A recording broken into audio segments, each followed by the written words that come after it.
Study IQ bank and SSC, शुरुआत से सफलता तक।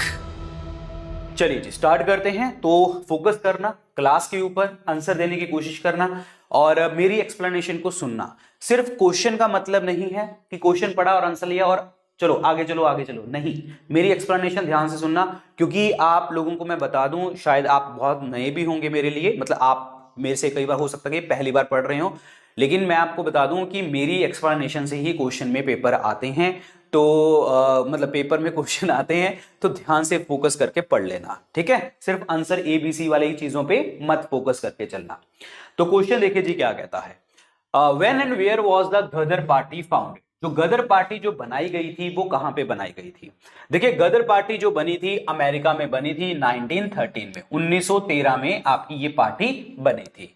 गदर पार्टी का जो नाम था, इसका दूसरा नाम क्या था, पैसिफिक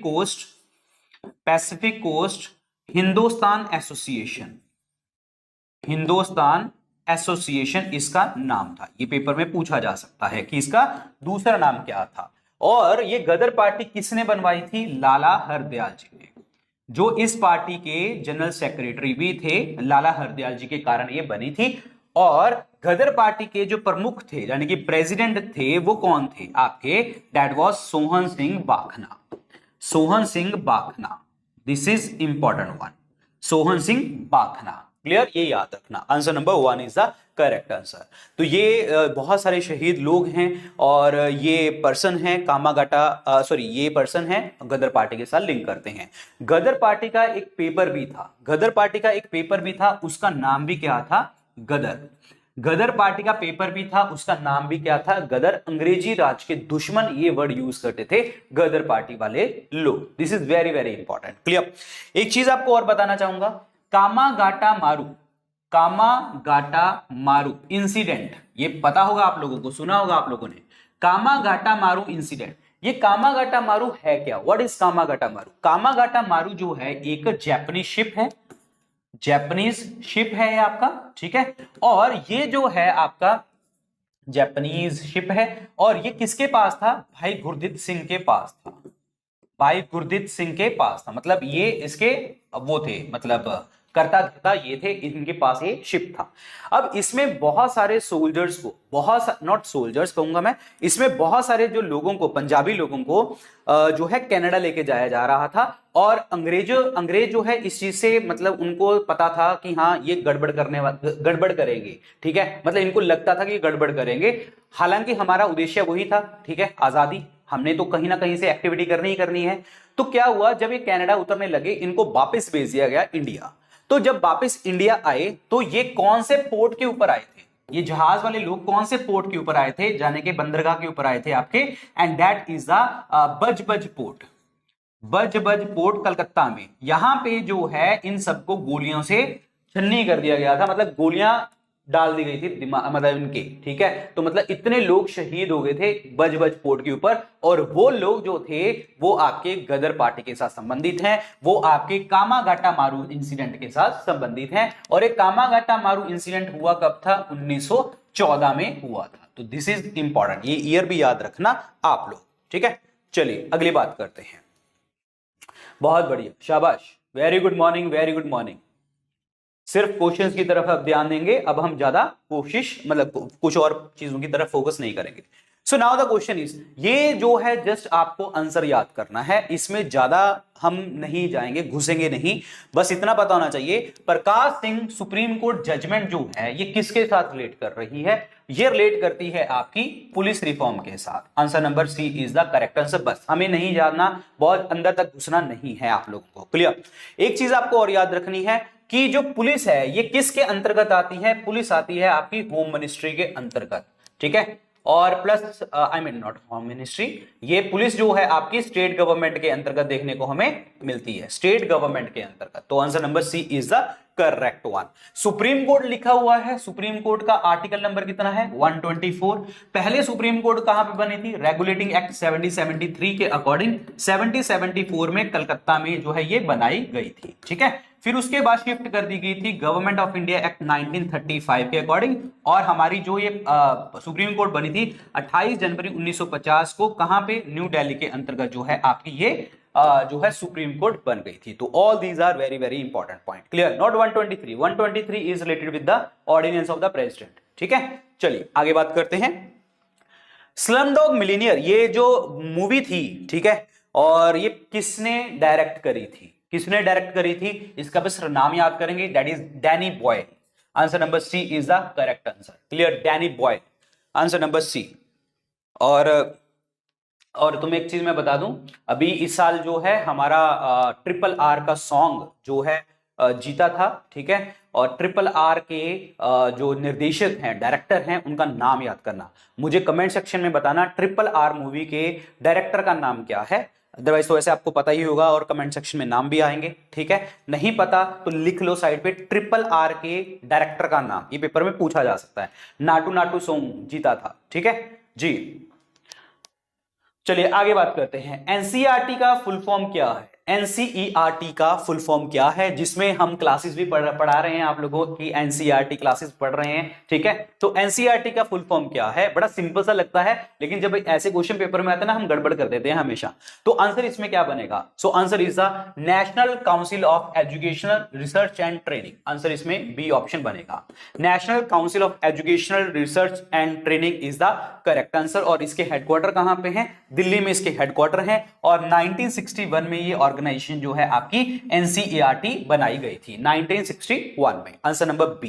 क्लियर हो गया तुम्हें जी? और अगर आपसे पूछा कि इसको हमने जो जो रजिस्टर्ड कर रखा है वो किस में रजिस्टर्ड कर रखा है, तो आप कहेंगे इसको रजिस्टर्ड किया हुआ है हमने society registration act, society registration act 1860।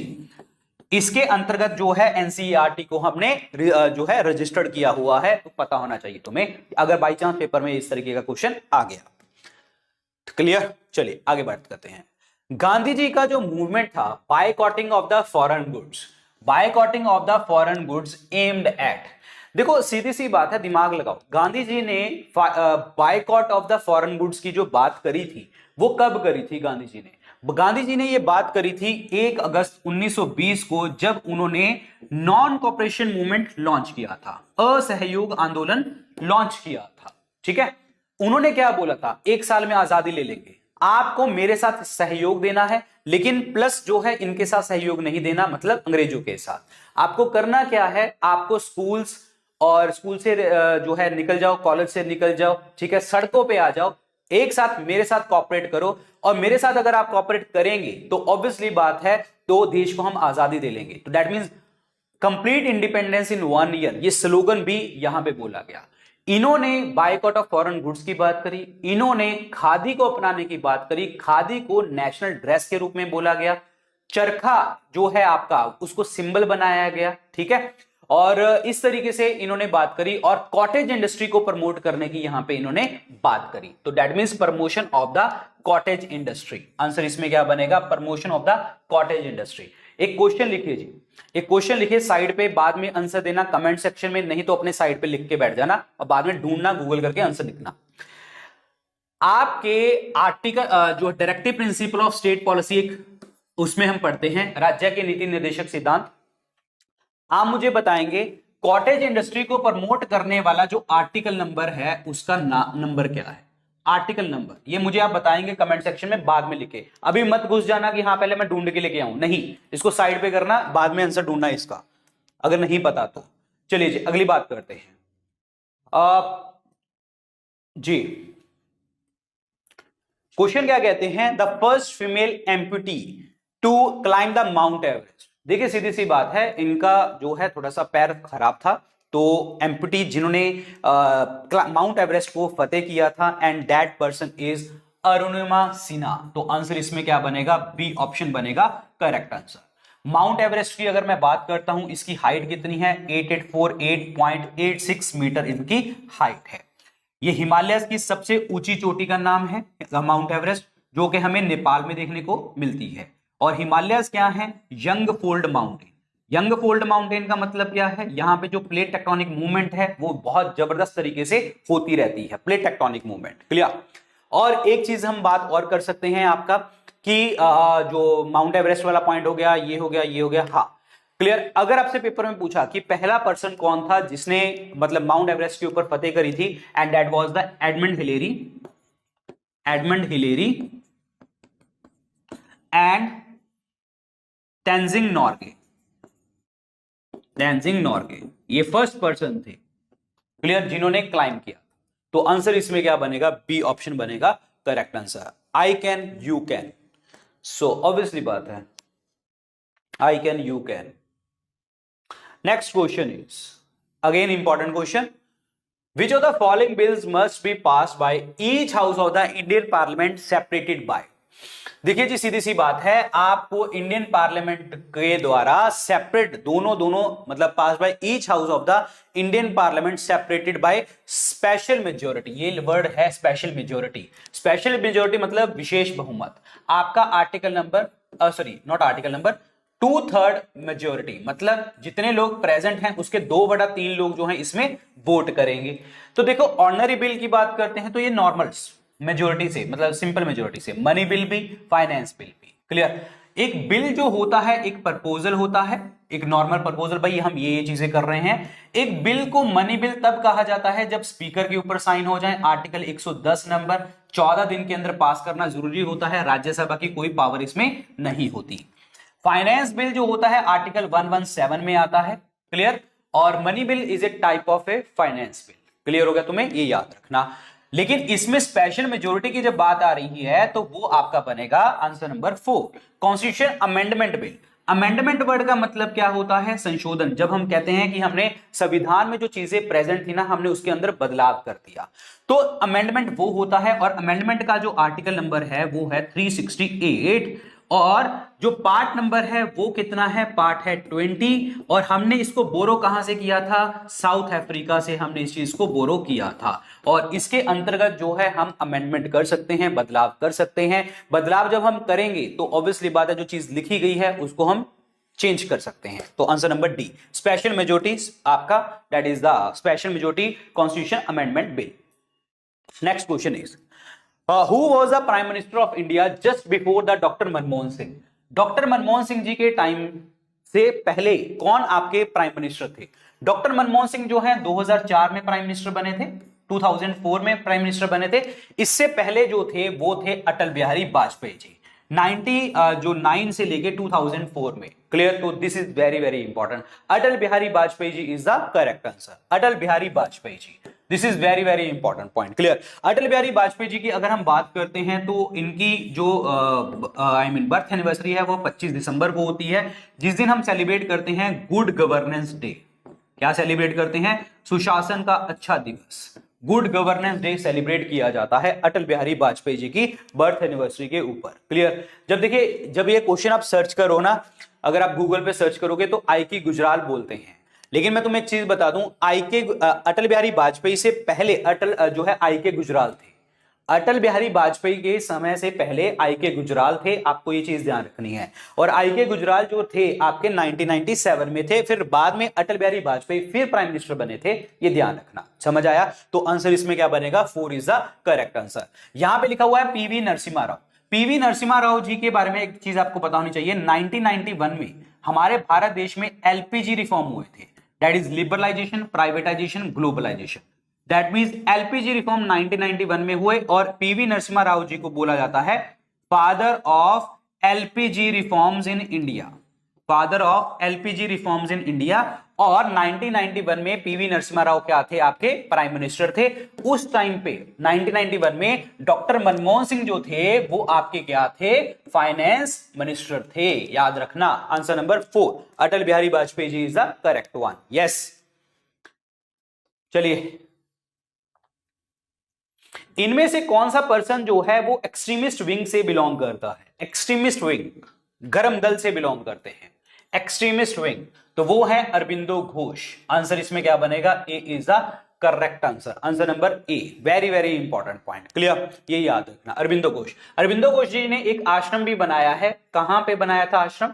That is in the Puducherry में, ठीक है। योगा वगैरह को थोड़ा सा प्रमोट कर रहे हैं ये Aurobindo Ghosh, clear, answer number ए। गोपाल कृष्ण गोखले, ये मॉडरेट हैं और ये पॉलिटिकल गुरु हैं गांधी जी के, political guru of Gandhi ji, this is important one. Gopal Krishna Gokhale ji का जो नाम है आपका, मतलब ये ऑर्गेनाइजेशन किससे बिलोंग करते हैं? Servants of Indian society, servants of Indian society organization से बिलोंग करते हैं। दादा भाई नौरोजी जी की अगर मैं बात करता हूं तो ये इनको कहते हैं हम grand old man of India. Clear. और इन्होंने हमें ड्रेन ऑफ वेल्थ के बारे में बताया था कि भाई हमारा पैसा लूट के लेके जा रहे हैं बाहर लोग। ठीक है। इन्होंने एक पुस्तक लिखी थी poverty and un British rule in India, और इसी पुस्तक में इन्होंने बताया था कि ड्रेन ऑफ वेल्थ के बारे में, और प्लस इन्होंने पहली बार नेशनल इनकम के बारे में भी बताया। दादा भाई नौरोजी जो है कलकत्ता सेशन 1906 के अंदर जो है प्रेसिडेंट थे। वहां पे इन्होंने पहली बार वर्ड यूज किया था swaraj. Swaraj word was used by Dada Bhai Naoroji in the 1906 INC session, पहली बार ऐसे हुआ था। अदरवाइज स्वराज वर्ड है किसका? स्वराज वर्ड दिया है दयानंद सरस्वती जी ने, ये वर्ड दिया था हमें। द वर्ड क्वाइंड बाय, मतलब ये वर्ड किसके द्वारा क्वाइंड किया गया है? दयानंद सरस्वती जी। ये वही पर्सन है जिनका नाम मूल शंकर है, ये वही पर्सन है जो आर्य समाज के फाउंडर हैं, ये वही पर्सन है जिन्होंने हमें बोला था go back to Vedas. Clear, go back to Vedas. और ये वही पर्सन है जिन्होंने बोला था इंडिया फॉर इंडियंस। ठीक है, ये याद रखना है क्वेश्चन। और ये वही पर्सन है मूल शंकर दयानंद सरस्वती जी, जिन्होंने भेद भाष्य और भेद भाष्य भूमिका और प्लस सत्यारथ प्रकाश, ये सारी पुस्तकें जो हैं इन्होंने लिखी हैं। इन्होंने दयानंद सरस्वती जी ने। These are very important point. Clear. और आर्य समाज 1875 में बना था। सुरेंद्रनाथ बनर्जी की अगर मैं बात करता हूं तो ये वो पर्सन है जिन्होंने एक पुस्तक लिखी थी ए नेशन इन मेकिंग।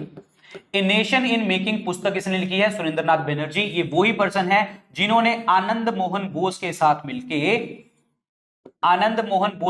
मिलके कौन सी ऑर्गेनाइजेशन बनाई थी? बताओ। आनंद मोहन बोस के साथ मिलकर कौन सी ऑर्गेनाइजेशन बताई थी? यस, बताओ जी, बताओ ना। बिल्कुल यार, इंडियन नेशनल एसोसिएशन और इंडियन नेशनल कॉन्फ्रेंस, ये ऑर्गेनाइजेशन जो है इन्होंने बनाई थी सुरेंद्रनाथ बनर्जी एंड आनंद मोहन बोस के साथ मिलके। समझ आ गया तुम्हें? Yes, clear. अच्छा, दादा भाई नौरोजी के लिए एक और पॉइंट याद कर लो। 1892 में पहले इंडियन जो फिंसबरी से इलेक्ट हुए थे और लिबरल पार्टी से इलेक्ट हुए थे और ब्रिटिश हाउस ऑफ कॉमन में बैठने वाले व्यक्ति थे। एक दादा भाई नौरोजी के लिए एक और पॉइंट याद करो क्योंकि आते हैं क्वेश्चन। दादा भाई नौरोजी का एक पेपर है जिसका नाम है रस्त गुफ्तार। ये पेपर में बहुत बार आया क्वेश्चन, रस्त गुफ्तार इनका पेपर है। और दादा भाई नौरोजी की प्राइवेट सेक्रेटरी का नाम क्या है? प्राइवेट, ये क्वेश्चन आए हुए हैं तभी मैं इतना डिटेल में चला गया। प्राइवेट सेक्रेटरी का क्या नाम है? That is madam Bhikaiji Cama. Madam Bhikaiji Cama जो है ये इनको बोला जाता है mother of revolutionary in India. Mother of revolutionary in India बोला जाता है। इन्होंने 1907 में स्टटगर्ट जो है जर्मनी में इन्होंने तिरंगा वहां पे लहराया था जब वहां पे सेकंड इंटरनेशनल सोशलिस्ट कॉन्फ्रेंस हो रही थी। This is very very important point. Clear, ये याद रखना है सारे पॉइंट आप लोग। चलिए जी आगे बढ़ते हैं। तो भाई ये है Shri Aurobindo Ghosh. Next question is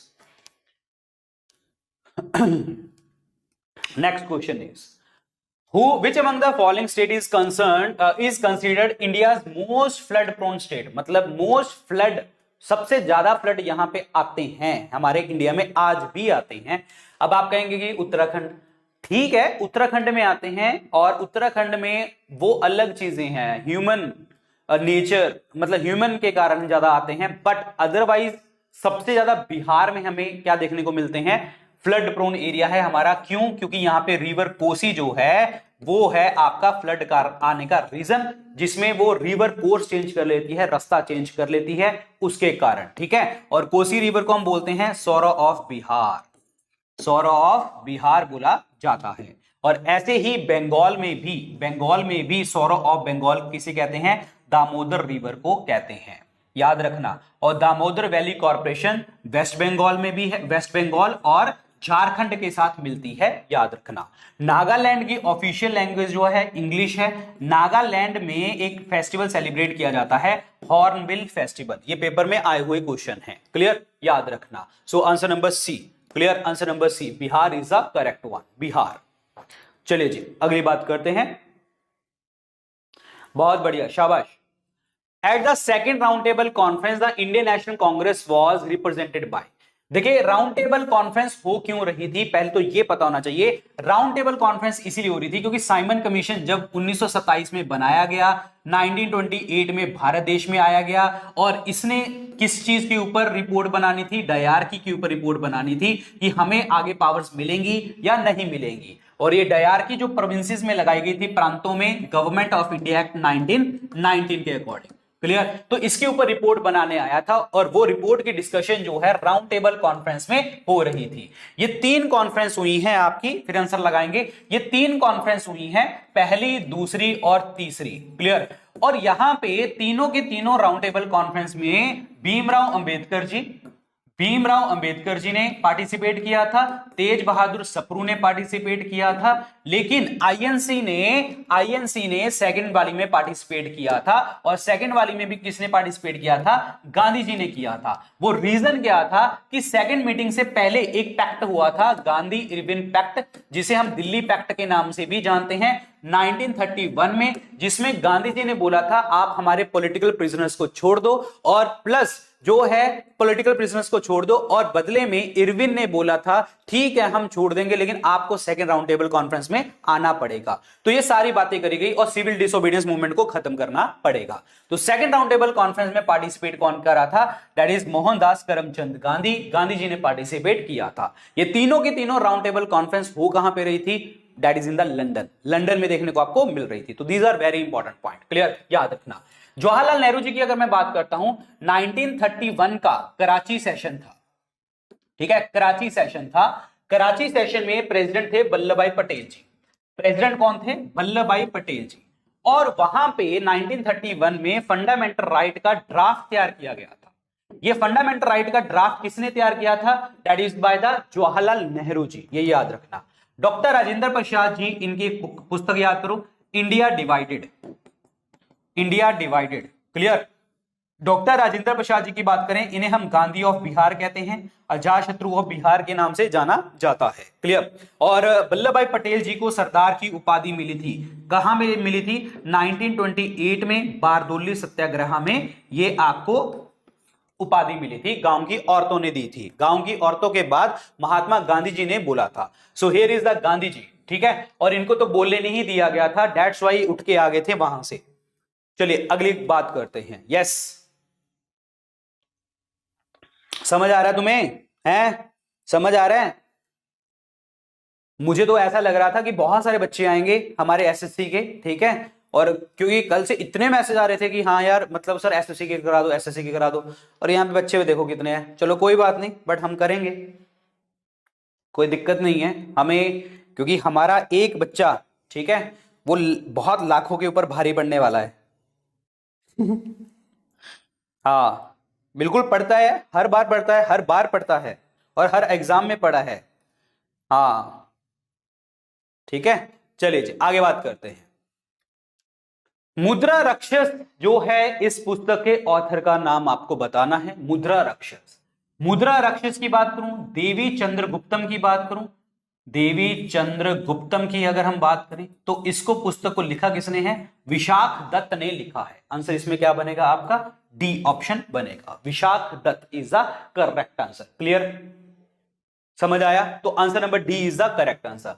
Kalidas ji की बात करें, इन्हें हम शेक्सपियर ऑफ इंडिया के नाम से जानते हैं। मेघदूत, ऋतु संहार, मालविका अग्निमित्रम, कुमार संभव, ये सारी पुस्तकें इन्होंने लिखी हैं। और इन नवरत्न में थे, किसके नवरत्न में थे? चंद्रगुप्त द्वितीय के, जो है चंद्रगुप्त द्वितीय के नवरत्न में आते थे ये। कौटिल्य जो है चंद्रगुप्त मौर्य के क्या थे? प्राइम मिनिस्टर थे।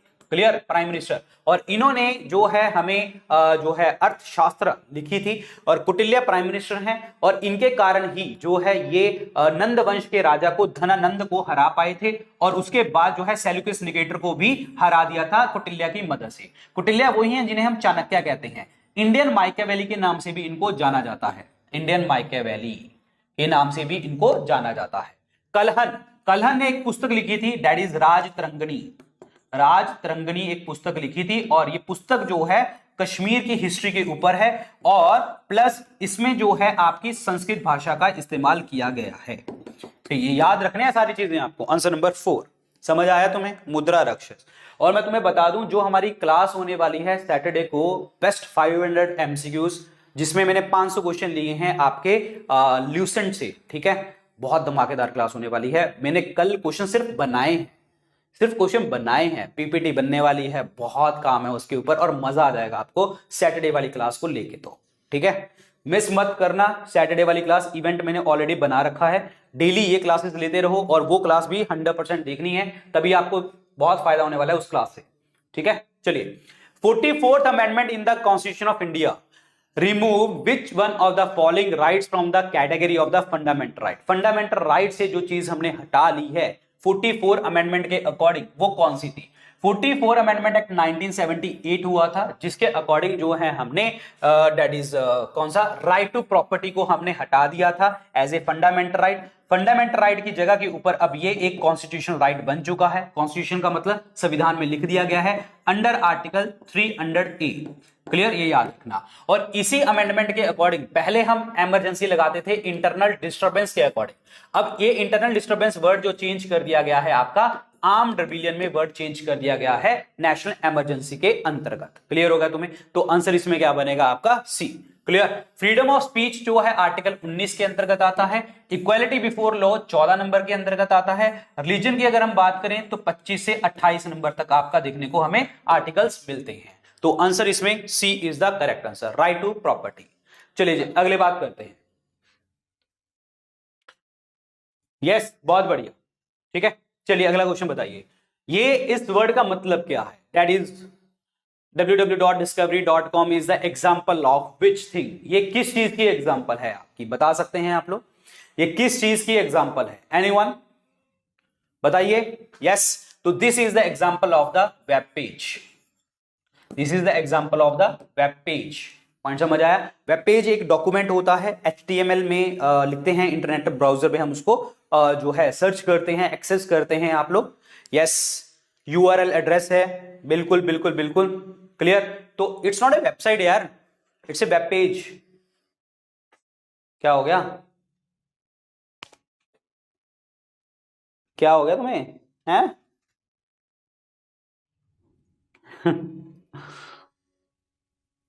चलो आगे बढ़ते हैं।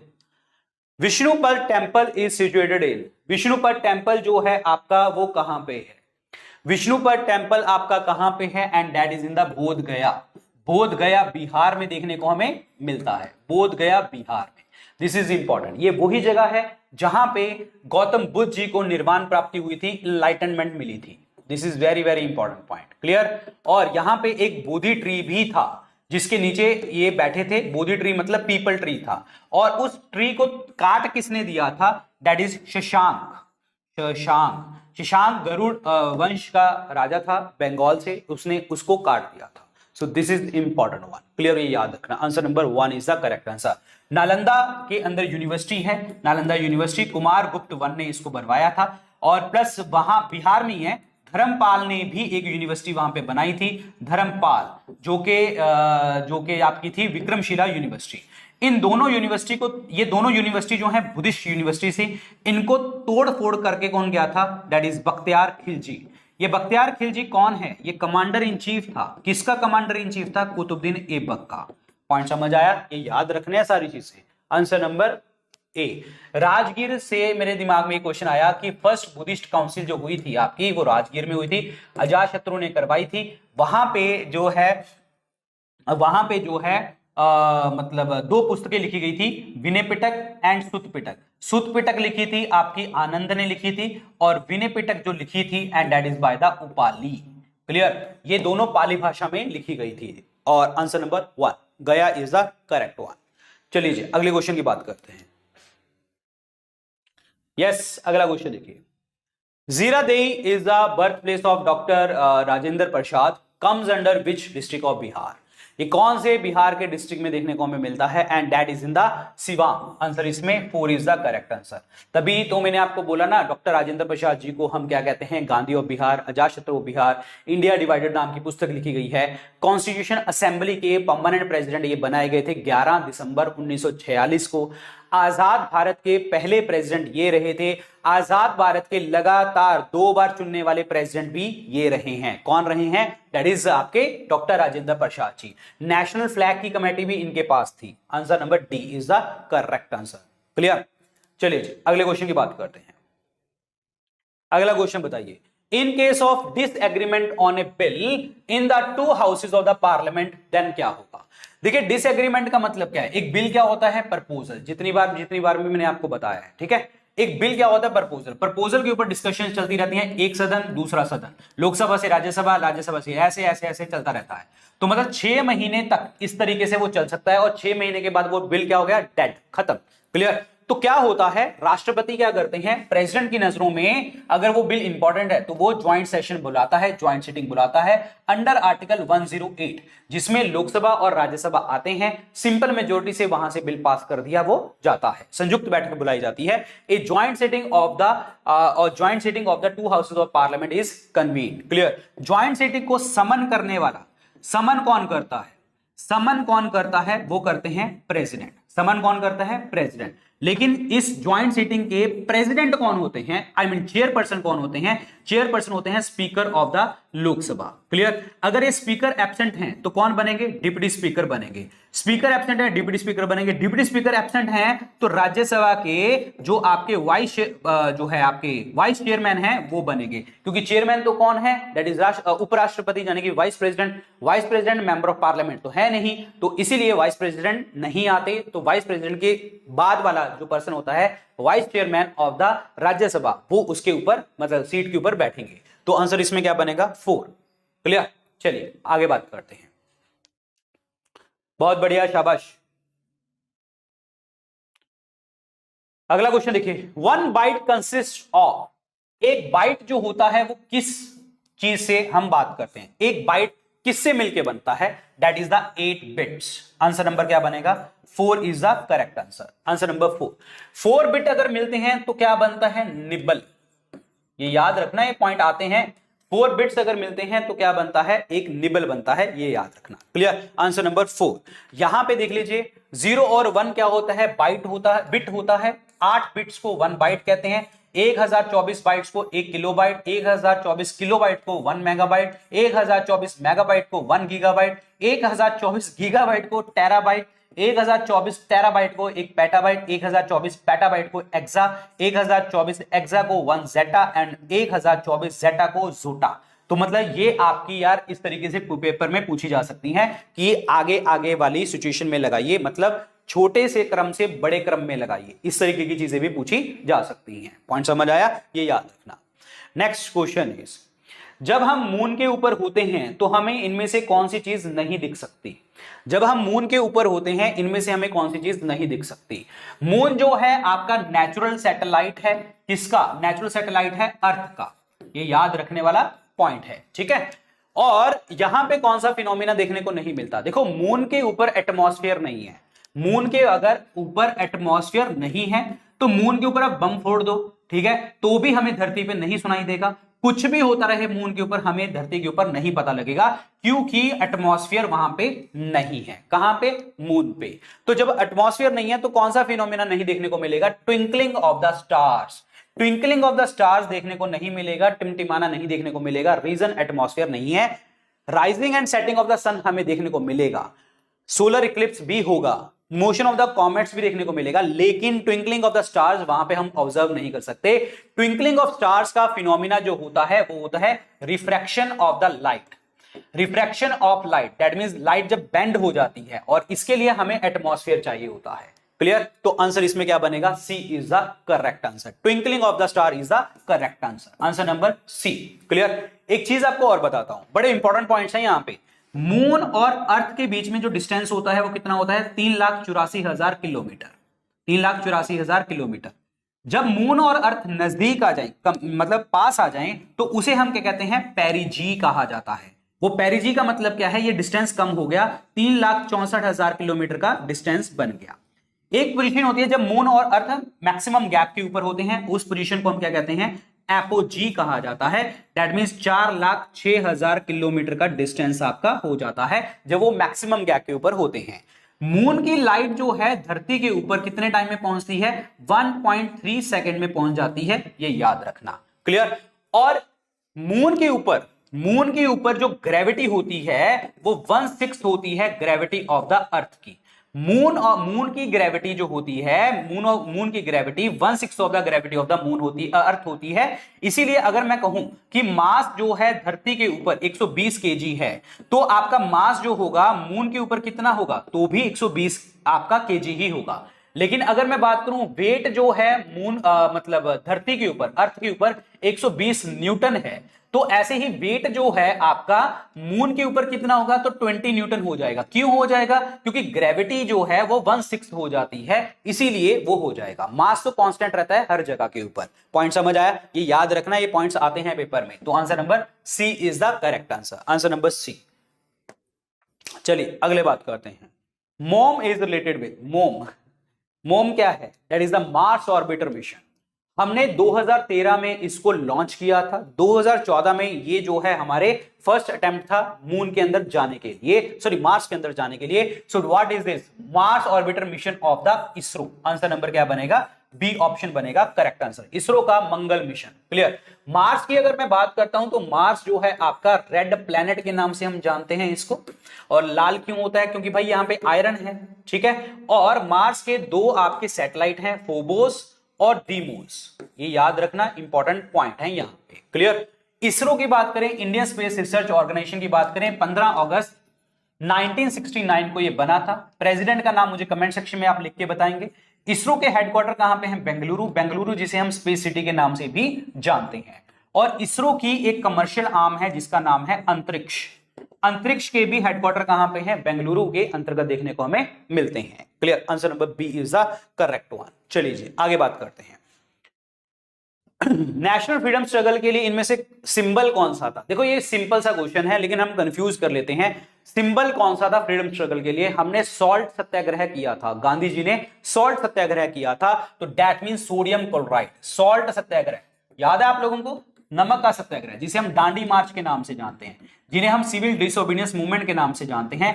12 मार्च 1930 से लेके स्टार्ट किया था इन्होंने, 6 अप्रैल 1930 तक का ये आपका रूट था। 24 दिनों में इन्होंने रास्ता कवर किया था। 240 माइल्स का रास्ता था, ठीक है। 385 किलोमीटर का रास्ता था आपका। क्लियर हो गया तुम्हें? और 78 लोग गांधी जी के साथ थे, एक गांधी जी हैं, टोटल 79 लोग थे ये। 24 दिनों में इन्होंने रास्ता कवर किया था यहां पे। तो आंसर इसमें क्या बनेगा? A is the correct answer. Silver iodide की अगर मैं बात करता हूं तो सिल्वर आयोडाइड जो है हम फोटोग्राफी में हम यूज करते हैं, याद रखना, ठीक है। और एसिटिक एसिड की बात करूं, CH3COOH कहते हैं। इसका दूसरा नाम क्या होता है? इथेनोइक एसिड के नाम से हम इसको जानते हैं। क्लियर? और इसके अंदर जो विनेगर होता है, विनेगर के अंदर जो होता है एसिटिक एसिड होता है, याद रखें। तो answer number 1 sodium chloride is the correct one. Sodium chloride. समझ आया तुम्हें? ठीक है। यस, अमोनियम नाइट्राइड जो है आप फर्टिलाइजर के रूप में हम यूज करते हैं, अमोनियम नाइट्राइड। चलिए अगला क्वेश्चन बताइए। इनमें से कौन सा ऐसा प्रोग्राम है जो रिसेंट गवर्नमेंट जो है, मोदी गवर्नमेंट है, बीजेपी गवर्नमेंट है, उन्होंने लॉन्च नहीं किया था? इनमें से कौन सा वो प्रोग्राम है? स्वच्छ विद्यालय। भाई सैनिटेशन, गांव में, स्कूलों में, शहरों में जो स्कूल्स हैं उनको हमने साफ रखना है, तो उसकी तो प्रोटेक्शन करनी पड़ेगी, ये इन्होंने किया था। यमुना एक्शन प्लान नहीं था, यमुना एक्शन प्लान 1993 में लॉन्च किया गया था। तो रनिंग गवर्नमेंट जो है हमारी 2014 से है, तो इन्होंने ये लॉन्च नहीं किया था। मेक इन इंडिया कैंपेन इन्होंने किया था, क्लीन इंडिया मिशन इन्होंने किया था। तो आंसर इसमें क्या बनेगा? B option.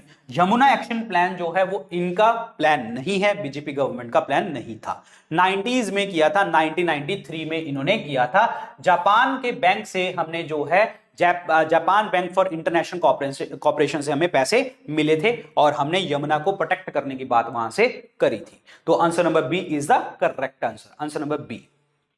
चलिए अगला आंसर बताइए जी। हीराकुड डैम जो है वो किस रिवर के ऊपर है? हीराकुड डैम वो है महानदी रिवर के ऊपर। Answer number 4 is the correct answer. Clear? एक पर्सन है जिन्होंने बोला था डैम्स जो हैं वो टेंपल्स हैं, dams are the temples of modern India. आधुनिक भारत के टेम्पल्स एंड डैम्स किसने बोला था? जवाहरलाल नेहरू जी ने ये वर्ड हमें बताया था। Answer number 4। महानदी जो है आपकी छत्तीसगढ़ से स्टार्ट होती है और हीराकुद डैम जो बनता है ये कहां पे है? उड़ीसा में। ये याद रखना, महानदी रिवर के ऊपर है। नर्मदा की बात करें, अमरकंटक प्लेटू से स्टार्ट होती है, मध्य प्रदेश से स्टार्ट होती है। विंध्यास और सतपुड़ा के बीच में जो है ये फॉल्ट लाइन पे चलती है, ब्लॉक माउंटेन्स का ये पार्ट बनाती है, रिफ्ट वैली का पार्ट बनाती है और एक गिर जाती है कहां पे? अरब सागर में गिर जाती है और एस्चुरी बनाती है। और एस्चुरी बनाने वाली 4 नदियां हैं, नर्मदा है, ठीक है, नर्मदा के अलावा तापी है, महानदी है और आपकी साबरमती है। So all these are very very important points. Clear, ध्यान रखना, ये सारे इंपॉर्टेंट पॉइंट्स हैं। क्लियर। नर्मदा जो है ये मध्य प्रदेश में ही जबलपुर के अंदर जो है मार्बल फॉल्स बनाती है, मार्बल फॉल्स, जिसे हम धुआंधार फॉल्स के नाम से भी जानते हैं। क्लियर। कावेरी की अगर मैं बात करता हूं, कावेरी जो है साउथ इंडिया में, दक्षिण भारत में सारा साल चलने वाली रिवर है, पेरिनियल रिवर है, वो सारा साल चलती है, वो perennial river. Clear. Brahmagiri range से स्टार्ट होती है, कर्नाटक से स्टार्ट होती है और डेल्टा बनता है कावेरी डेल्टा। कावेरी रिवर का डिस्प्यूट पेपर में बहुत बार आता है। कावेरी रिवर डिस्प्यूट जो है वो कौन कौन से स्टेट्स में है? कर्नाटका, केरला, तमिलनाडु एंड पुडुचेरी, इनमें वाटर शेयरिंग को लेके इशू है कावेरी रिवर का। क्लियर। कावेरी रिवर को हम दक्षिण की गंगा कहते हैं, दक्षिण की गंगा, ठीक है, Ganga of the south India. अगर आपसे पूछा दक्षिण गंगा किसे कहते हैं? दक्षिण गंगा कहते हैं हम गोदावरी को, क्योंकि सबसे बड़ी नदी है दक्षिण गंगा। अगर पूछा दक्षिण की गंगा तो आपका आंसर बनता है कावेरी। गड़बड़ मत कर जाना पेपर में, ठीक है, ये याद रखना। गंगा रिवर जो है उत्तराखंड से स्टार्ट होती है, देवप्रयाग से स्टार्ट होती है, जहां पे भागीरथी और अलकनंदा मिलते हैं। गंगा जो है इंडिया की सबसे लंबी नदी है, 2525 किलोमीटर की। Uttarakhand, UP, Bihar, Jharkhand, West Bengal. West Bengal में ब्रह्मपुत्र रिवर आ रही होती है, मतलब दूसरी रास्ते से, तो वहां पे मिलके क्या बनाते हैं? डेल्टा, सुंदरबन डेल्टा, जो वर्ल्ड का सबसे बड़ा डेल्टा देखने को हमें मिलता है। तो आंसर नंबर यहां पे क्या बनेगा? 4, हीराकुद डैम। समझ आया तुम्हें? चलिए बढ़िया। नेक्स्ट क्वेश्चन देखिए। क्वेश्चन है इंडिया में 12 बजे हुए हैं दोपहर के, 12 PM, ठीक है, और the time of Greenwich London will be in, मतलब जो है आपके इसमें कितना टाइम होगा? ग्रीनविच में टाइम कितना होगा? मैंने आपको बताया था GMT से हम कितना आगे हैं? 5.5 घंटे, 5.5 घंटे हम आगे हैं, ठीक है, ये तो आपको पता है ना। GMT से हम 5.5 घंटे आगे हैं। कैसे आगे हैं? क्योंकि GMT 0 डिग्री पे चलती है, लंदन से क्रॉस करती है, और हम 82.5 डिग्री ईस्ट में हैं, और ईस्ट 1 डिग्री का मतलब 4 मिनट और 330 मिनट। क्लियर। 330 मिनट, 330 मिनट हो गए, ठीक है, तो 5.5 घंटे यहां पे आपके हो जाएंगे, 5.5 घंटे, 5.5 घंटे यहां पे हो जाएंगे, ठीक है। फिर उसके बाद अगर हम बात करें कि 5.5 घंटे हो गए, तो इट मींस हम 5.5 घंटे आगे हैं। तो अब यहां पे जब 12 बज रहे हैं, कहां पे? इंडिया में, तो इट मींस यहां पे लंदन में कितने बज रहे होंगे? तो इट मींस हम 5.5 घंटे पीछे, इट मींस 6.5 घंटे आपको देखने को मिलेंगे। तो आंसर इसमें क्या बनेगा? C option is the correct one, C option. 1 second. तो इट मींस हम बने होंगे 6.5 घंटे, रेडी की 6.5 बजे रखे होंगे वहां पे, क्योंकि 6.5 में अगर हम 5.5 घंटे ऐड करेंगे तो कितना बन जाएंगे? 12 बज जाएंगे। तो answer is the C option. गड़बड़ मत करना पेपर में। तो answer number C. Next question देखिए जी क्या कहता है। नेक्स्ट क्वेश्चन देखिए जी क्या कहता है। अगला क्वेश्चन है हमारा, the earliest evidence of silver in India is found in. Silver के जो एविडेंसेस थे इंडिया में कहां पे देखने को मिल रहे? सिल्वर की बात कर लो, टिन की बात कर लो, ब्रॉन्ज की बात कर लो, ये सब कुछ हमें देखने को मिला है आपका हड़प्पन कल्चर में। Answer number 1। चालकोलिथिक कल्चर की अगर मैं बात करता हूं ना, तो ये कॉपर ढूंढा गया था यहां पे, ठीक है, कॉपर ढूंढा गया था। तो कॉपर के बाद टिन, फिर उसके बाद ब्रॉन्ज, तभी तो हड़प्पन सिविलाइजेशन को हम और क्या कहते हैं? ब्रॉन्ज एज के नाम से हम जानते हैं। ब्रॉन्ज एज मतलब कांस्य युग। क्लियर। हड़प्पन को हड़प्पन इसीलिए कहते हैं, मतलब इंडस वैली सिविलाइजेशन को हड़प्पन इसीलिए कहते हैं क्योंकि हड़प्पा पहली साइट थी जो हमने ढूंढी थी। क्लियर। और एक चीज आपको मैं बता दूं, इंडस वैली सिविलाइजेशन को हम और क्या कहते हैं? Proto historic. प्रोटो हिस्टोरिक मतलब क्या होगा? प्राक ऐतिहासिक कहा जाता है, जहां पे चीजें लिखित नहीं है। यहां पे चीजें लिखित नहीं है, तो डैट मीन जब लिखित नहीं है तो हम पता कैसे करते हैं? पिक्चर से, सील से, मोहरों से, इन चीजों से पता लग के हमें चलता है। पॉइंट समझ आया आप लोगों को जी? एक तो मेरे को समझ नहीं आता, मैं डेल्टा मैंने कब बोला है कि महानदी बनाती है? मैंने कब बोला है महानदी डेल्टा बनाती है? मैंने नर्मदा बोला है। दिमाग कान, दिमाग कान, दिमाग कान, दिमाग कान, यहीं रखो, ठीक है, यहीं रखो। मैंने कब बोला है महानदी डेल्टा बनाती है, महानदी एस्चुरी बनाती है? महानदी डेल्टा बनता है। क्या हो रहा है तुम्हें? मतलब वही चीज है ना, जब तुम्हें एक क्वेश्चन में इतनी सारी नॉलेज है तो तुम इतने कंफ्यूज होते चले जाते हो। ठीक है, तो आंसर इसमें क्या बनेगा जी? आपका ए ऑप्शन। और आयरन जो है हमने इंडस वैली सिविलाइजेशन में नहीं ढूंढा था, ये ढूंढा था लेटर वैदिक एज में। लेटर वैदिक एज में जो है आपका 1000 से 600 बीसी का टाइम था आपका, तब हमने आयरन को ढूंढा था। तभी हमने कहा था, चलो ठीक है, बोला था मैंने, ठीक है, तो करेक्ट कर लो फिर। तो यहां पे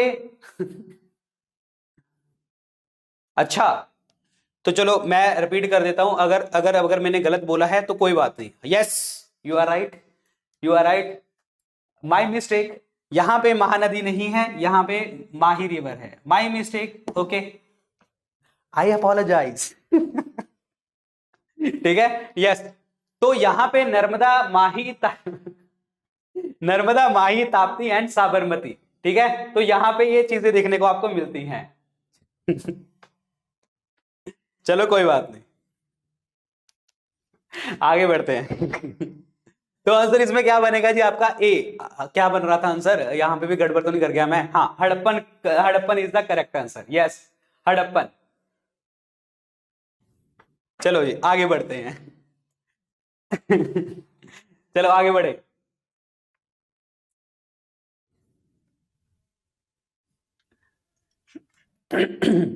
आगे बढ़िए जी, आगे बताइए आंसर क्या बनेगा? The code of conduct of the political parties during the elections is prescribed by. So देखिए, कोड ऑफ कंडक्ट का मतलब क्या होता है? कोड ऑफ कंडक्ट का मतलब यहां पे ये होता है कि आप लोग जो है इलेक्शन के, मतलब कोड ऑफ कंडक्ट जब लग रखा होगा तो आप कोई कैंपेन वगैरह या कुछ इस तरीके की चीजें आप नहीं कर सकते, मतलब अपना प्रचार वगैरह नहीं कर सकते। पॉइंट समझ आया आप लोगों को? तो इसमें वो प्रचार नहीं कर सकते, तो वो कौन जो है प्रिस्क्राइब करता है? That is the election commission. Election commission का मेन काम क्या होता है? एक तो कोड ऑफ कंडक्ट वगैरह, पॉलिटिकल पार्टीज को सिंबल देना, प्रॉपर तरीके से booth banana, free and fair elections करवाना, यही इनके काम होते हैं। तो आंसर नंबर सी। अब बात करते हैं इलेक्शन कमीशन की। आर्टिकल नंबर 324 में इसका वर्णन किया गया है। 6 साल इनका कार्यकाल है और 65 इनकी रिटायरमेंट एज है। तो अब आपको एक आर्टिकल 326 भी आपको पता होना चाहिए। 326 क्लियर? 326 क्या है? Right to vote. क्या है? राइट टू वोट, वोट देने का अधिकार। और ये हमारा क्या है? कॉन्स्टिट्यूशनल राइट है भाई, 326 में लिखा हुआ है। और ऑब्वियसली बात है, लीगल तो है ही है, but main is a constitutional right. Point समझ आया? तो आंसर इसमें क्या बनेगा? C is a correct answer, answer number C. चलिए अगला बात करते हैं, bird flu. Yes, bird flu जो होता है आपका, वो किस टाइप का फ्लू है? It's a virus, first of all virus है ये। और बर्ड फ्लू को हम एवियन फ्लू के नाम से भी जानते हैं, याद रखना, एवियन फ्लू। तो इसमें वो कौन सा, मतलब कौन सा वायरस है? तो that is H5N1। H5N1, H5N1 is the correct answer. Answer इसमें क्या बनेगा? सी ऑप्शन बनेगा correct answer. Yes, H5N1 clear. Virus की बात करता हूं, वायरस की स्टडी को हम वायरोलॉजी कहते हैं। और इवानोवस्की जो थे पहले पर्सन जिन्होंने वायरस को ढूंढा था, tobacco mosaic virus, tobacco plant को ढूंढा गया था। Ivanovsky is the father of virology, इन्होंने ही ये प्लांट को ढूंढा था। टोबैको बोर्ड ऑफ इंडिया के हेडक्वार्टर कहां पे हैं? गुंटूर, आंध्र प्रदेश में है, ठीक है। और अगर आपसे पेपर में पूछा टोबैको, नो टोबैको डे कब होता है? 31 of May. No tobacco day is on the 31 of May. और पक्षियों की टोबैको इंडिया में लेके कौन आया था? पोर्तुगीज लेके आए थे। किसके टाइम पे? जहांगीर के टाइम पे। लेकिन जहांगीर ने कंजम्पशन बैन किया हुआ था इस चीज का, वेरी इंपॉर्टेंट। और पक्षियों की बात करते हैं, बर्ड फ्लू की बात करते हैं, तो बर्ड्स की बात करेंगे। बर्ड्स की स्टडी को हम क्या कहते हैं? Ornithology, ornithology clear. और बर्ड मैन ऑफ इंडिया किसे कहा जाता है? Bird man of India that is Salim Ali, Salim Ali bird man of India. और सलीम अली बर्ड सेंचुरी कहां पे है? गोवा में। एक और याद करो जो पेपर में आती है, रंगन थीतू। रंगन थीतू कहां पे है? कर्नाटका में। ये भी आती है पेपर में बहुत बार, ठीक है। और हाँ, पक्षियों की जो बोन्स होती हैं, हड्डियां कैसे होती हैं? आप पकड़ के देखना तो ऐसे लगेगा कि कुछ है ही नहीं है, और बहुत ज्यादा ऐसे ऐसे फील होगा आप लोगों को, ठीक है। And that is the pneumatic bone. खाली होती है, खोखली, होलो बोन होती है, होलो। न्यूमेटिक बोन्स होती हैं वो होलो बोन होती हैं, खाली सी होती हैं वो अंदर से, ऐसे नहीं कि हमारे इंडिया जैसी, अब इंडिया कह रहा हूं हमारी जैसी मोटी मोटी सी, ऐसा नहीं होता, ठीक है। सो आंसर इसमें क्या बनेगा, C option, H5N1। Next point is, चलिए अगला क्वेश्चन देखिए, द पार्लियामेंट और a state legislature can declare a seat vacant if a member absent himself without permission from the session for. देखिए अगर आप बिना परमिशन के और आप एब्सेंट होते चले जा रहे हैं, कितने दिन लगातार अगर आप एब्सेंट होगे तो आपको क्या होगा, आप मतलब हटा दिए जाएंगे 60 डेज। लगातार अगर आप 60 दिन एब्सेंट हो रहे हैं तो आपको हटा दिया जाएगा, मतलब as a member of parliament आपको हटा दिया जाएगा वहां से। नेक्स्ट क्वेश्चन इज, महाजनपद में एक जनपद है जिनका नाम है कुरूस। कुरूस की कैपिटल, महाजनपद में एक जनपद है कुरूस, कैपिटल ऑफ कुरू क्या थी, that was Indraprastha. Indraprastha is the capital, answer number B, clear, this is very very important. Mathura capital किसकी थी, शूरसेन, शूरसेन की जो है कैपिटल क्या थी, मथुरा। तो आंसर इसमें क्या बनेगा, बी ऑप्शन बनेगा करेक्ट आंसर, बी ऑप्शन जी, बहुत बढ़िया, answer number B, Indraprastha is the correct one, Indraprastha. ये देखो शूरसेन जो है मथुरा, ठीक है, और यहां पे क्या है आपका डेट इज एक और क्या था ऑप्शन में, यहाँ पे कुरूस, कुरूस कहां पे है, यहाँ पे ये है कुरूस, हस्तिनापुर और इंद्रप्रस्थ, ठीक है। चलिए आगे बात करते हैं। The most abundant element in the earth crust is, earth crust में सबसे मोस्ट अबंडेंट एलिमेंट की बात चल रही है, कौन सा है। देखिए एलिमेंट की बात चल रहे हैं तो एलिमेंट सबसे ज्यादा oxygen, then silicon, then aluminium, then iron, then calcium, ये मिलता है। अगर यहां पे ये एलिमेंट की बात करेंगे तो इस तरीके से मिलेगा। अगर ये मेटल की बात करेंगे, मेटल सबसे ज्यादा हमें मिलता है कौन सा, एल्यूमिनियम, दूसरे नंबर पे आयरन, ये याद रखना, ठीक है। तो एलिमेंट है भाई ऑक्सीजन होगा, ऑक्सीजन ऑप्शन में नहीं है तो क्या बनेगा, silica is the correct answer, answer number B. अगर मेटल पूछता तो आपका आंसर एल्यूमिनियम बन जाता, समझ आया तुम्हें जी, आंसर नंबर क्या बनेगा, B option, silica is the correct one, silica. Next question is, इनमें से कौन सी जो क्रॉप है वो खरीफ क्रॉप नहीं है, खरीफ क्रॉप नहीं है, नॉट ए खरीफ क्रॉप पूछा है। खरीफ क्रॉप कौन सी नहीं है, देखिए खरीफ होती है मॉनसून वाली, जवार, बाजरा, ठीक है, maize, sugar cane, clear, rice, pulses वगैरह, और अरहर, मूंग, उड़द की दालें, ठीक है, और कॉटन, शुगर केन, कॉटन हो गया, ठीक है, शुगर केन तो मैंने बताई गया, और groundnut. So all these are the examples of the kharif crop. तो इसमें कौन सी नहीं है, तो इसमें कौन सी नहीं है, बार्ले नहीं है। बार्ले कौन सी है, रबी क्रॉप है, विंटर सीजन क्रॉप है, अब की क्रॉप है ये, जिसमें आपका बार्ले हो गया, मस्टर्ड हो गया, ठीक है, वीट हो गया, लिंसीड हो गया, अलसी जिसे हम कहते हैं, P, gram. So all these are the example of the that is the rabi crop. मेज, राइस, कॉटन वगैरह जो है ये खरीफ है। Answer number 4 is the correct one, answer number 4।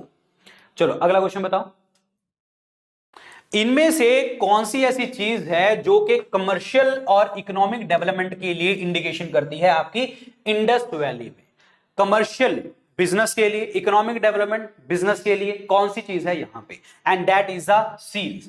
Answer number क्या बनेगा, बी ऑप्शन बनेगा correct answer, seals is the correct one. समझ आया तुम्हें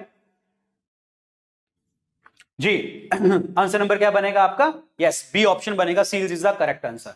कमेंट सेक्शन में लिख के बताना, क्वेश्चन लिखो, एक क्वेश्चन लिखो कमेंट सेक्शन में, मुझे लिख के बताना इसका आंसर। ये सील्स जो है वो किस चीज की बनी होती थी, कुछ क्वेश्चंस मैं तुमसे पूछ रहा हूं, तुम लिख के लिखना, ये लिखना, ठीक है, और बाद में मुझे बताना ये आंसर कमेंट सेक्शन में, सील्स जो है वो किस चीज की बनी होती थी ये बताना मुझे, ठीक है। और answer number B. Next, gypsum is the ore of, gypsum is the ore of, किसकी, जिप्सम जो अयस्क है वो किसका है। जिप्सम का फॉर्मूला क्या होता है, कैल्शियम सल्फेट डाइहाइड्रेट, ये फॉर्मूला होता है, ठीक है। तो ऑब्वियसली बात है भाई कैल्शियम हो गया, तो आंसर इसमें क्या बनेगा, बी ऑप्शन बनेगा, आंसर नंबर बी। अब इसको मैं ऐसे भी लिख सकता हूं ना, हाफ CaSO4 डॉट H2O, ऐसे भी हम लिख सकते हैं इसको। जिप्सम को हम सीमेंट में डालते हैं, सीमेंट में डाला जाता है जिप्सम को, वाई, क्यों, क्योंकि जो सेटिंग रिएक्शन है ना आपकी, जो रिएक्शन हो रही है, सेटिंग रिएक्शन है, उसको धीरे करने के लिए, सेटिंग टाइम यानी कि वो चीज जम जाए, सेटिंग टाइम को बढ़ाने के लिए कि भाई वो देर से जमे, ये ध्यान रखना इंपॉर्टेंट है। क्लियर। आयरन की बात करते हैं, मैग्नेटाइट सबसे आपकी अच्छे वाली ओर है, लेमेनाइट है, साइड्राइट है, हेमेटाइट है और आयरन पायराइट है। आयरन पायराइट इज FeS2, जिसे हम और क्या कहते हैं, फूल्स गोल्ड के नाम से हम जानते हैं। तो this is important one. Sodium is the sodium और पोटाशियम जो होते हैं ये हमारी बॉडी में एसिड बेस बैलेंस को मेंटेन करते हैं, मसल कॉन्ट्रैक्शन में मदद करते हैं, ये सब चीजें ये करते हैं। मैग्नीशियम का जो है Epsom salt very important question, ये जो है MgSO4.7H2O होता है आपका मैग्नीशियम सल्फेट, और क्लोरोफिल के सेंटर में भी मैग्नीशियम होता है, ये याद रखना। Answer number B calcium. और कैल्शियम कंटेनिंग विटामिन कौन सा होता है, विटामिन डी, जिसको हम और क्या कहते हैं, कैल्सीफिरोल के नाम से हम जानते हैं। Calcium containing vitamin, sunshine vitamin. और कैल्शियम की कमी से बच्चों में रिकेट्स हो जाएगा और बड़ों में ऑस्टियोमलेशिया हो जाएगा। समझ आया तुम्हें। स्क्रीन के ऊपर हमारा क्या कहता है, अगला क्वेश्चन है, which of the following is used for killing rats, यानी कि जो आप जी रैट्स वगैरह को मारने में कौन सी चीज मदद करती है, तो that is the zinc phosphide. Answer number 1 is the correct answer. Zinc phosphide, aluminium phosphide, ये दोनों यूज किए जाते हैं। आंसर नंबर क्या बनेगा, ए, जिंक फॉस्फाइड और एल्यूमिनियम फॉस्फाइड, याद रखना। नेक्स्ट क्वेश्चन इज, कौन से इंडियन किंग ने अपोज किया था अलेक्जेंडर को कि भाई तू नहीं जा सकता आगे। देखिए जब अलेक्जेंडर की बात करें तो ये फिलिप्स का बेटा है, मैसेडोनिया मकदूनिया से जो है ये आया हुआ है, और इसकी डेथ कहां पे हुई थी, बेबीलोन में। ठीक है, ये याद रखना। अब बात यह है, जब अलेक्जेंडर इंडिया में घुसा था तो उस टाइम पे नंद वंश का रूल चल रहा था और धनानंद रूल कर रहा था। ठीक है, लेकिन जब अलेक्जेंडर घुसा तो पहला किसके साथ इनका टाकरा हुआ, किसके साथ मिले, अंबी के साथ। अंबी ने तो सर झुका दिया था इसके सामने कि भाई मैं तो हार रहा हूं, लेकिन लड़ाई किसके साथ हुई थी, पोरस के साथ। तो मतलब पोरस ने इसको अपोज किया था। बैटल ऑफ हाइडेस्पस, हाइडेस्पस की लड़ाई कहते हैं, बैटल ऑफ झेलम कहते हैं, झेलम की लड़ाई कहते हैं यहां पे। क्लियर। झेलम को और क्या कहते हैं ऋग्वेद में, वितास्ता। ठीक है, तो पोरस के साथ लड़ाई हुई थी इसकी। पॉइंट समझ आया तुम्हें, yes. Answer number B is the correct answer. Answer number B, बहुत बढ़िया, क्लियर हो गया तुम्हें। महापद्मनंदा जो है नंदवंश के रूलर हैं। धनानंद उस टाइम पे रूलर था जब इंडिया में आया था अलेक्जेंडर। धनानंद को हराया था चंद्रगुप्त मौर्य ने, और मौर्य वंश का संस्थापक बन गया था कौन, चंद्रगुप्त मौर्य। चलिए जी अगली बात करते हैं। इनमें से आइसोटोप नहीं है, किसका आइसोटोप नहीं है, हाइड्रोजन का। देखिए आइसोटोप का मतलब क्या होता है, आइसोटोप का मतलब होता है जब एटॉमिक नंबर आपका सेम हो और मास नंबर जो हो डिफरेंट। क्लियर। परमाणु संख्या जो है आपकी सेम हो और जो द्रव्यमान संख्या है वो डिफरेंट हो। एटॉमिक नंबर का मतलब क्या होता है, number of proton present in an atom is called आपका एटॉमिक नंबर। मास नंबर क्या होता है, number of proton plus neutron present in an atom is called mass number. अब यहां पे जो प्रोटियम होता है वो होता है 1H1, ड्यूटेरियम होता है 2H1 और ट्रीटियम होता है 3H1। मतलब एटॉमिक नंबर जो है सबके सेम है आपके, लेकिन मास नंबर जो है आपके वो सबके डिफरेंट है यहां पे। तो यहां पे ऑप्शन क्या बनेगा, tritium is the correct answer. तो this is not the isotope. Clear. Answer number B is the correct one. Very very important. Clear. एक चीज याद करो, D2O जिसे हम क्या कहते हैं, ड्यूटेरियम ऑक्साइड के नाम से हम जानते हैं। ड्यूटेरियम ऑक्साइड ये न्यूक्लियर रिएक्टर में एज ए मॉडरेटर का भी काम करता है। न्यूक्लियर रिएक्टर में मंदक, भाई न्यूट्रॉन को धीरे कर दिया। ठीक है, और ड्यूटेरियम ऑक्साइड D2O की बात कर दी, मॉडरेटर का काम कर दिया। और मॉडरेटर हो गया आपका, ड्यूटेरियम ऑक्साइड हो गया, और क्या कहते हैं इसको, मैंने क्या बताना था आपको, यस। और ये होता है हैवी वाटर, ये होता है हैवी वाटर, ये याद रखना। Heavy water is deuterium oxide. Answer number B, eritrium is the correct answer. चलिए जी आगे बात करते हैं। इनमें से कौन सी जो चीज है वो आपकी इनपुट डिवाइस नहीं है, not an input device. Not an input device का मतलब पता क्या हुआ, नॉट एन इनपुट डिवाइस मतलब जब हम इनपुट देते हैं तब चीजें प्रोसेसिंग होंगी, तब आउटपुट आएगी। तो आउटपुट का मतलब जो चीजें हमें सामने लाके रख देते हैं। तो यहां पे keyboard is input, mouse is input, scanner is input and printer is the output. So printer जो है वो आउटपुट है। ठीक है, बाकी क्या है आपकी इनपुट डिवाइसेस है। पॉइंट क्लियर हो गया तुम्हें जी? बिल्कुल यार बिल्कुल, जैसे कीबोर्ड हो गया, माउस हो गया, जॉयस्टिक हो गया, ठीक है, ग्राफिक टैबलेट्स हो गया, बार कोड रीडर्स हो गया, they are the input devices. OMR sheet हो गया, they are the input devices. Scanner, microphones, बिल्कुल these are the input devices. 4 is the correct answer. Clear? ये ब्लूटूथ और ये USB वगैरह, ठीक है, माउस वगैरह, ये माइक्रोफोन वगैरह, ये कीबोर्ड वगैरह, ये चलिए अगला क्वेश्चन देखिए। चैरियटर का नाम बताइए जी। बुद्ध भगवान के जो चैरियटर थे उनका नाम क्या था? चैरियटर मतलब जो सारथी होता है, जो घोड़े को लेके जाता है, एंड दैट वाज चन्ना। चन्ना इज द नेम। क्लियर? और एक था कंथक। अब कंथक किसका नाम था? कंथक था घोड़े का नाम, हॉर्स। पॉइंट समझ आया? बुद्ध के। और बुद्ध को हम और क्या कहते हैं? Light of Asia. Light of Asia, Buddha भगवान। क्लियर हो गया तुम्हें? बुद्ध भगवान का जन्म लुम्बिनी में हुआ था, लुम्बिनी। और लुम्बिनी में नेपाल के पास कपिलवस्तु, नेपाल, लुम्बिनी जो है नेपाल में। और यहां पे एक पिलर है, रुमनदेई पिलर। ये रुमनदेई पिलर किसने बनवाया था? अशोक ने बनवाया था। ये भी आपको याद रखना है। तो आंसर नंबर क्या बनेगा? बी। ठीक है, चलिए अगली बात करते हैं। Directive principle of state policy जो है, इसमें कौन से पार्ट में आता है? Directive principle of state policy, and that is given in the part number 4। Answer number क्या बनेगा? C option. पार्ट 4 का मतलब 36 to 51 वाले आर्टिकल आपके देखने को मिलेंगे। डायरेक्टिव प्रिंसिपल नॉन जस्टिसेबल है, नॉन इन्फोर्सेबल है। क्लियर? ये याद रखना। और हमने इसको बोरो कहां से किया है? आयरलैंड से बोरो किया है। और ये हमारे भारत देश में सोशल और इकोनॉमिक डेमोक्रेसी को बढ़ाने के लिए होते हैं, नंबर 1। नंबर 2, हमारे भारत देश की वेलफेयर करने में मदद करते हैं, वेलफेयर ऑफ द स्टेट करने में हमें मदद करते हैं। तो आंसर नंबर सी। क्लियर हो गया? पार्ट 1 क्या कहता है? यूनियन एंड स्टेट्स के बारे में यहां पे बात करी गई है, और भारत की union of state. Part 3 is called आपका Magna Carta. Magna Carta of the Indian constitution, क्योंकि यहां पे हमने लिखा है fundamental right. Clear? Article number 12 से लेके 35 तक यहां पे लिखे गए हैं। पार्ट 5 की अगर मैं बात करता हूं, पार्ट 5 जो है यूनियन गवर्नमेंट की यहां पे बात करी गई है, पार्ट 5। तो आंसर इसमें क्या बनेगा? Third option.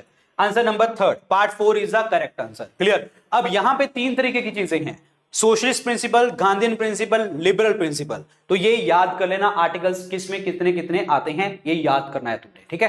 By chance examiner पूछ ले कि गांधीयन प्रिंसिपल में इनमें से कौन से आते हैं, कौन से नहीं आते, वगैरह वगैरह। चलिए अगली बात करते हैं। The most famous Kushan ruler was. जो मोस्ट फेमस कुषाण रूलर हैं उनका नाम बताइए। यस जी, देखिए जी, मोस्ट फेमस कुषाण रूलर आपको पता है कनिष्क हैं। आंसर नंबर क्या बनेगा? सी। इन्हें हम दूसरा अशोक के नाम से जानते हैं। इन्होंने चाइना, जापान और कोरिया में बुद्ध धर्म का प्रचार करने के लोगों को भेजा था। कनिष्क ने 4th बुद्धिस्ट काउंसिल करवाई थी कश्मीर में, जहां पे बुद्ध धर्म जो है वो 2 हिस्सों में डिवाइड हो गया था, हीनयान और महायान में। महायान वाले जो लोग थे वो आपके नॉर्थ वाले थे, ठीक है, जो कि संस्कृत भाषा का इस्तेमाल करते थे। हीनयान जो है साउथ वाले थे, और ये पाली भाषा का इस्तेमाल करते हैं। These are very important। Kanishka ने जो है 78 AD में शक ईरा स्टार्ट किया था। चाइना का जो सिल्क रूट है, चाइना सिल्क रूट जो है, उसके ऊपर कंट्रोल भी कनिष्क का था। This is very important. Ashok की बात करें, ये मौर्य वंश से हैं, जिन्होंने 3rd बुद्धिस्ट काउंसिल करवाई थी। कहां पे? पाटलिपुत्रा में। अब 4थी बुद्धिस्ट काउंसिल के चेयरपर्सन कौन थे? दैट इज कॉल्ड आपके कौन थे जल्दी बताओ। चौथे बुद्धिस्ट काउंसिल के चेयरपर्सन, अरे दिमाग से निकल गया, अश्वघोष was the deputy chairperson. Vastumitra, लिख तो मैंने दिया था B. Vastumitra is the chairperson and अश्वघोष is the deputy chairperson. Clear? लेकिन अशोक ने मौर्य वंश से बिलोंग करते हैं। पाटलिपुत्रा में 3rd बुद्धिस्ट काउंसिल करवाई थी इन्होंने, जहां पे लिखी गई थी आपकी पुस्तक अभिधाम पिटक। अभिधाम पिटक। क्लियर? और 3rd बुद्धिस्ट काउंसिल के चेयरपर्सन कौन थे? Moggaliputtatissa. Moggaliputtatissa is the chairperson. This is very important point. Clear? Rudradaman के बारे में अगर हम बात करें तो गिरनार इंस्क्रिप्शन। गिरनार इंस्क्रिप्शन कहां पे है? गुजरात में। जो अभिलेख गिरनार इंस्क्रिप्शन है वो रुद्रदमन की इंस्क्रिप्शन आपको देखने को मिलती है। Yes, this is very very important. यहां पे चंद्रगुप्त मौर्य के जो गवर्नर हैं, चंद्रगुप्त मौर्य के गवर्नर है पुष्यगुप्ता। पुष्यगुप्ता का भी नाम यहां पे देखने को हमें मिलता है, चंद्रगुप्त के गवर्नर का। यस, बिल्कुल बिल्कुल बिल्कुल। सुदर्शना लेक के किनारे पे है, सुदर्शना लेक के किनारे पे है ये। क्लियर? काठियावाड़ गुजरात में, काठियावाड़ गुजरात में। This is important one. Vasudev one की अगर मैं बात करता हूं तो ये भी कुषाण वंश से बिलोंग करते हैं। ये जो कुषाण वंश जब खत्म हो रहा था तो उसमें ग्रेटेस्ट में ये थे। पॉइंट समझ आया जी? तो पॉइंट समझ आएगा आप लोगों को। तो answer number C is the correct answer, Kanishka is the correct answer. Kanishka के टाइम पे ये कनिष्क का ये हेडलेस स्टैचू है, ये कनिष्क का हेडलेस स्टैचू है। ये कहां पे है? पेशावर में मथुरा स्कूल ऑफ आर्ट्स में बना हुआ है। मथुरा स्कूल ऑफ आर्ट्स का मतलब क्या था? मथुरा स्कूल ऑफ आर्ट्स का मतलब था जब रेड सैंडस्टोन इसका इस्तेमाल किया जाता था। क्लियर? और प्रॉपर तरीके से जो मूर्तें बनाई जाती थी गंधार स्कूल ऑफ आर्ट्स में, जो कि ग्रीक लोग लेके आए थे कनिष्क के टाइम पे ही, ग्रेट सैंडस्टोन इसमें यूज होता था। ग्रेट सैंडस्टोन, ये याद रखना। इसमें प्रॉपर तरीके से बिल्ड, स्ट्रक्चर, बॉडी, ये वो सब चीजें बनाई जाती थी यहाँ पे। ठीक है, so this is very important. Bamiyan statue जो है आपका, बामियान स्टैचू अफगानिस्तान में, वो आपका गंधार स्कूल ऑफ आर्ट्स में बना हुआ है। चलिए जी अगले क्वेश्चन की बात करते हैं। समझ आ रहा है तुम्हें?